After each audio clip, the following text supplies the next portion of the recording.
Right, let's go! All right, they're going to look for it. Hook does land. They get the root down. They're going to try and get on top of C-Boy and ruin his jungle start. The first blood is there, but it's all a bit chaotic right now. Exhaust comes out to try and keep the jungler alive, but it's a double kill for the Sejuani. It's a 2-for-1 trade. Both junglers are traded, but it's a 2 kills over used by Click to defend. And that's just going to be a big wave lost here because they don't actually have a great way of turning it around. So the level difference being huge there for Dusty in the bot side.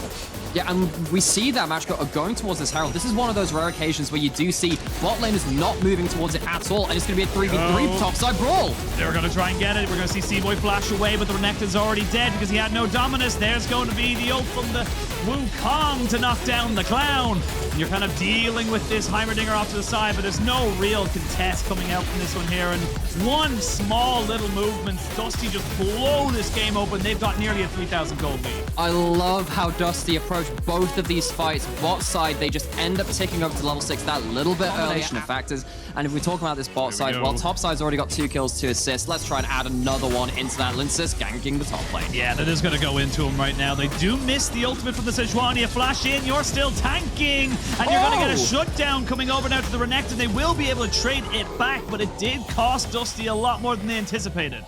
Well, Linsis might actually end up getting jumped on by C-Boy at this point. Does have the second cast of the Cyclone. He does get away from the box getting the fear, but it does not matter because C-Boy gets himself over the wall, and that's why the Shaco is not only annoying, but also incredibly powerful. Yeah, just jumps over the wall, and I was actually incorrect in that one. So we didn't even use the Cyclone in that play, but that missed Sejuani ultimate ends up giving ACD enough room to outplay in this situation where they couldn't around that Herald. So makes this very difficult. They think he's left, and he's going to try and steal it. Oh, it got very, very close. The Cyclone's going to be good, and C-Boy shall be taken down. The tidal wave just to maybe give him a little bit of a chance, but ends up being Dusty. I'm not going to try and pretend to be a Shaco jungle expert right now. I see a lot of AP Shacos, a lot of full AD. Enough, he's going full tank. And, yeah, continue. Funny enough, so, you know, we talked about this scope of so many different things, but we'll see if the Clone Wars. We'll see if the Clone Wars end up being a prominent part in this fight. We also have kills onto the jungle apparently. Well, we're gonna try and turn that over to a support. They got the jungler trying to do something, but again, it's a tank Shaco. He's not really gonna do anything outside of outside of setup. So you get the kill onto the Nami, who's exceptionally squishy, and then you just back away. Rift Herald gets to go down. Shelly's going to be able to do her favorite. But how does Matchco escape their own turret line? They can stand by it, but they can't do much outside. And C-Boy's going in. Hey, C-Boy gets in. He gets the steal, and that's exactly what he wanted to do. Drops down the Ignite and keeps Matchco healthy in this. They just needed to delay long enough to make sure they could get the steal. Okay, so Dragon goes over to Matchco in a situation which I would not have favored them in. On top of Dusty, and speaking of confidence, now they're feeling good to try and make this one work, but that's still an Aphelios. You cannot just go straight head first into him. I had to praise them. I had to give them so much to the good, because at the end of it all, they kind of throw it all away.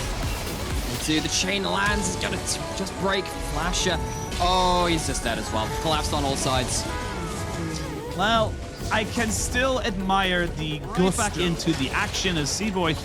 I don't know exactly where he is, but the Dragon is not going to be spawning for another 40 seconds or so. He's just trying to be a bit of a nuisance. And now Kerberos, no flash, no way to leave. And now you've got your super tank getting super killed right there. Just really, again, overzealous, overestimating just how much he can. Much of it. It's 10 seconds till his Dragon, and around these objectives, Matchco are continuing to fight. Yeah, they're still going to go for it. Matchco trying to see if they can get C-Boy onto the backside, but this Aphelios is untouched, flourishing, moisturized in his lane and focused, looking to just take them back. And again, small little moments. Flashes, but then ends up kind of laughing in tears because he gave his ADC up for the goose. Nice little turret just to stop the chain from landing onto the Heimerdinger. But yeah, Dusty kind of just getting a teleport. Might have to channel it here because ACD has come towards this mid lane. Here we go. Yes, they have. They know exactly where he is. He gets hooked, he gets CC'd, and he gets absolutely zero impact in that fight. And now, without your real kind of backline threat available to you, Matchco don't really have a hope or a prayer really in this particular fight. So they're going to lose their top lane, they're going to lose their inhibitor. And honestly, Dusty got to turn and burn for the Baron. Yeah, they are so ruthless on that turn. They understand where they're pushing into, and they know that they have the damage to take down the Renekton, even though he is fairly beefy himself. So Dusty once again, control the map. They made that one mistake around the Baron, but they won't make that happen again. They control the top side of the map. They can start playing blocker to all the rest of the members of Matchgo who want to get closer. And Stand is ready and waiting with a flash over the wall. Oh, they're going to land a bubble. Not quite able to get the clone off of that particular one there. And Kerberos kind of goes into a little bit of a 1v2.5. As you can see, the clone kind of doing some decent work. They are still onto the Baron and still taking it down fairly decently here. And they should be able to secure that on the side of Dusty. So no need to try and, get the flip going for them. They got C-Boy's ultimate and his blink off of him. So pick up the Baron, reset, get more items, get back out on the map. They are, and this should really be the death push.